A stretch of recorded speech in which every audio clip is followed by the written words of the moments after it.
السلام عليكم ورحمة الله تعالى وبركاته.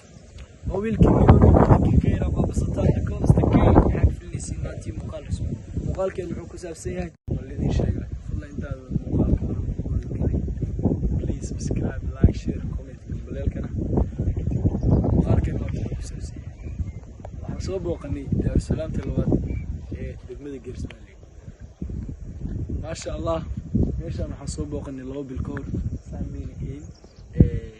sidii arki jirtay si ka qurux badan ayay noqotay raxmadillahi ma sha Allah roob badan markuu noo daa meeshaan loo noqotay socdo qaalo cusub iyo wax walbo guys waxaan soo gaarnay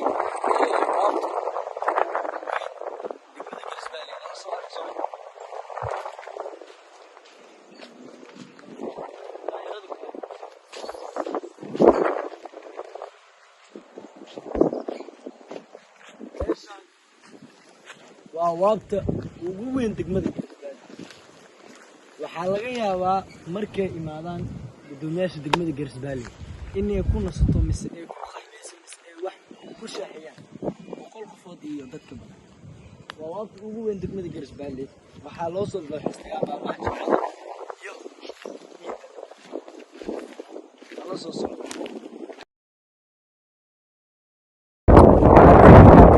haddana waxaa sii dhaxlaa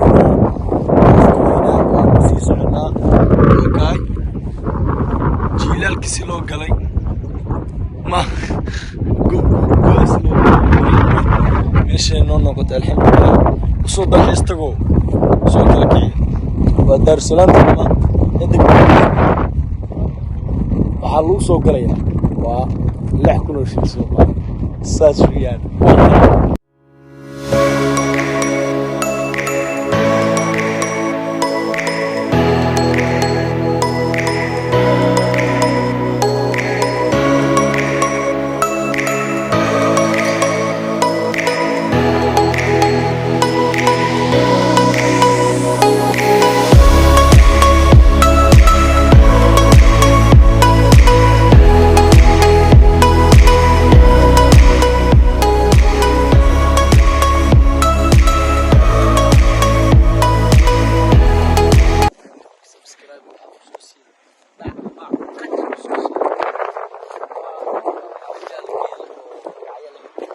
كستو أنا كل كسي إن شاء الله الله تعالى وحد عندونتو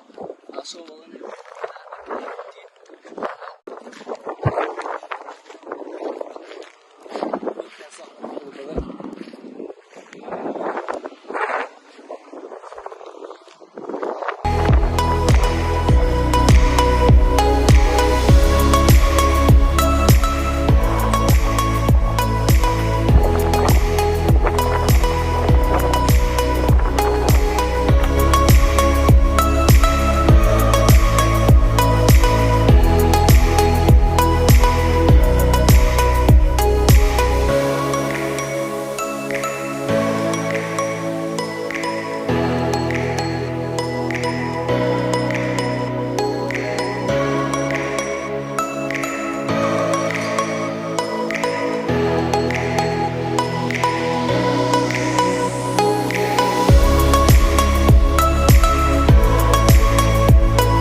guys